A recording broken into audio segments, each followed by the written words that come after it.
Ella és Roser, té 28 anys, i el seu motiu de viure són els llibres. En sèrio? Vas dir-me que digués sexo Que literalment. vaig dir que diguessis que m'agradava llegir, no que no tenia cap al·licient més a la vida. Tornem a començar? Ella és Roser, té 28 anys i sempre li ha agradat llegir. És periodista, però el que realment li agrada és perdre el temps al mòbil i comprar més llibres dels que pot llegir. Perdona, també sóc creadora de contingut, d'alguna manera m'he d'inspirar. Seguiu-la perquè es pugui dedicar a ser influencer o prescriptora literària que diuen ara. Roser es creu molt llegida, però mai ha llegit Shakespeare. Li encanten els llibres breus i la novel·la contemporània. De fet, de joveneta llegia a todos los chicos de los que me enamoré y ploraba como una Magdalena. I què passa? Com a mínim llegia. A mi m'agradaria no llegir romàntica. Bueno, però saps que té a agradar ja tornar a gaudir-ne.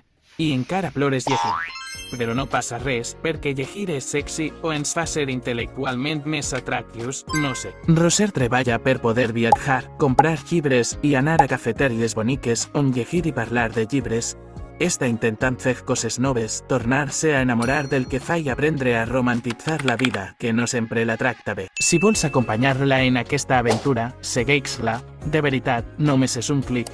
Si no ho fas, plorarà com quan llegia romàntica. Vale, ja no, ja n'hi ha prou.